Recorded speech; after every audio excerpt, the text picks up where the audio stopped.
That's what I've read. I was certainly in favor of firing Comey. I wrote it, tweeted it. What about the timing of it? I think Jim Comey had worn out his welcome, and I think that the hearing on May 3rd was kind of the last straw. He's a guy running between the raindrops, and he'd become unaccountable. He was interested in investigating some crimes, but not others. I mean, the Clinton Foundation is not a charity. This is a slush fund for grifters.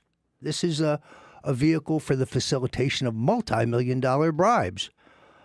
If the people running the Clinton Foundation were Republicans, they'd be making license plates in prison right now.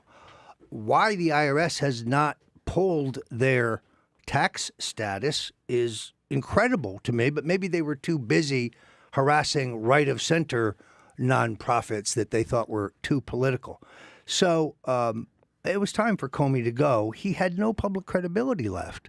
Recognize that in the election, roughly 5 days before the election, he reopens the investigation into Hillary's email because he's received 650,000 emails that Huma Abedin has forwarded from her State Department account to a private, secret Yahoo account, which Anthony Weiner has access to.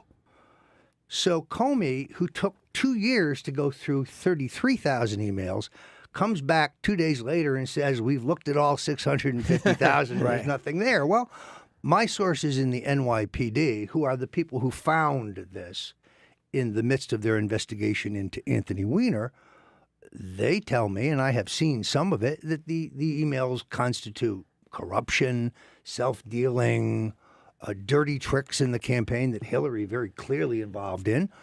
And then Comey comes back the Sunday night before the election and says, we've looked at there's nothing there.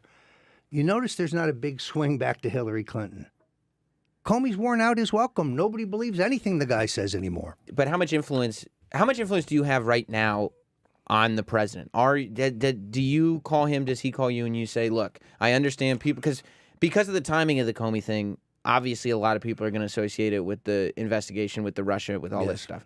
So that's why it's a questionable decision to make that decision now. The firing of Comey is not going to end an inquiry into whether there was Russian collusion. I believe, as the president believes, that this is a canard. This is first a charge hurled by John Podesta, who wants to distract attention from the fact that he and his brother are very active in Russia on business matters. There's the uranium deal, the gas deal, the banking deal. They're the guys making money from the oligarchs around Putin. And Bill and Hillary are giving speeches paid for by the clique around Putin. So what better way to distract from all of that than accuse Donald Trump of being in bed for the Russians? This is a scandal in search of evidence. Where's the smoking gun? I don't think it exists. Why?